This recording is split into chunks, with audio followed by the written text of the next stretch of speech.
Waiter ने गलती से झूमर को टक्कर मार दी, जिससे उसके शीशे के टुकड़े नीचे गिर गए। जमीन का कांच चटकने लगा, लेकिन वहां मौजूद अमीरों को इसका पता तक नहीं चला और वे नाचते रहे। वे धुन में खोकर झूम रहे थे, लेकिन अगली ही घड़ी में ये फिल्म इतिहास की सबसे डरावनी और बदकिस्मती से भरी एक डार्क मास्टरपीस है। चलिए अब कबीर के साथ मिलकर देखते हैं कि इस खूनी शराब के पीछे कौन से राज छिपे हैं। कहानी शुरू होती है जब एलिस अपने बॉयफ्रेंड पॉल के साथ रूफटॉप रेस्टोरेंट की ओपनिंग पार्टी में आती है। यहाँ दो बातों पर गौर कीजिए। पहली बात तो वो गाना जो स्टाफ के रेडियो पर बज रहा है, ये पिछली फिल्मों की तरह इशारा कर रहा है कि इस रेस्टोरेंट में आग लगने वाली है, और सिक्योरिटी गार्ड की उस शरारती बच्चे को चेतावनी सीधे तौर पर मौत के खतरे को बताती है। एलिस और पॉल के फोटो खिंचवाने के बाद कैमरा पहली मंजिल के हॉल की तरफ जाता है। वो सिक्का चुराने वाला बच्चा लाइन तोड़कर लिफ्ट में घुस गया, क्योंकि अंदर पहले से ही बहुत भीड़ थी। एलिस ने वेटर का बुलावा ठुकरा दिया और अगली लिफ्ट का इंतजार करने का सोचा, लेकिन किसे पता था कि पॉल वक्त बर्बाद नहीं करना चाहता था और उसे जबरदस्ती अंदर खींच ले गया। तभी लिफ्ट में खराबी आ गई। लिफ्ट का दरवाजा बंद होते ही उसमें गड़बड़ शुरू हो गई। एलिस की नजर वहां लगे बोर्ड पर पड़ी, जिस पर लिखा था कि इसमें सिर्फ 13 लोग आ सकते हैं। उसका दिल जोर जोर से धड़कने लगा और वो बुरी तरह घबरा गई जब उसे पता चला कि स्टील और कंक्रीट से बनी ये विशाल इमारत तय समय से 2 महीने पहले ही बनकर तैयार हो गई है। तो एलिस की बेचैनी और बढ़ गई।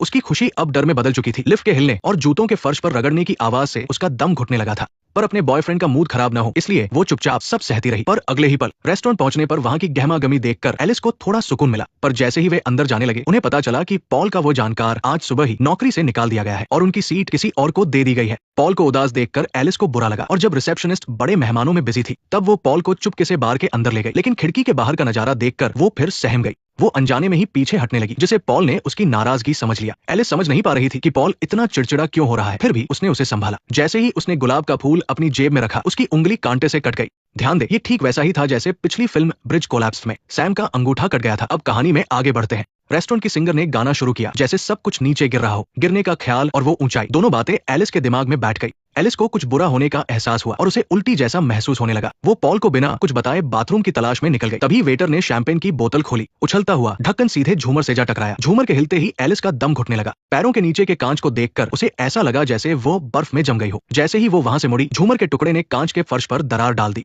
किस्मत अच्छी थी कि गाना खत्म हो गया और किसी ने दरार नहीं देखी। एलिस को बीमार सा देखकर सिंगर ने पूछा कि क्या वो मां बनने वाली है। एलिस कुछ कहना चाहती थी, पर तभी उसे एहसास हुआ कि ऐसी हालत उसकी पहले भी हो चुकी है। वो बस घबराहट की वजह से इसे अपशकुन समझ रही थी। अब उसका डर खुशी में बदल गया था। वो बालकनी पर जाकर पॉल को ये खुशखबरी देना चाहती थी, पर वो बोल पाती उससे पहले ही तेज हवा चलने लगी, इससे पहले कि वो कुछ समझ पाती। तभी गार्ड की आवाज आई, वो सिक्का मत फेंको, वो जान ले सकता है। पॉल ने घुटनों पर बैठकर अंगूठी निकाली। अब एलिस को समझ आया कि पॉल इतनी देर से इतना अजीब व्यवहार क्यों कर रहा था। वो उसे प्रपोज करने वाला था। एलिस ने भी उसे अपनी प्रेगनेंसी के बारे में बता दिया। पॉल बहुत खुश हुआ। एलिस ने शादी के लिए हाँ कह दी, पर जैसे ही वे नीचे जाने लगे, उस बच्चे ने एक सिक्का नीचे फेंक दिया। ये एक बड़ा इशारा था। सिक्के पर बना चेहरा तबाही की ओर इशारा कर रहा था। इस फिल्म की दुनिया में कई बड़ी घटनाएं मौत के खेल से जुड़ी होती हैं। गोली लगने से उसके सिर में जो छेद हुआ, वो फोटो के निशान से बिल्कुल मिलता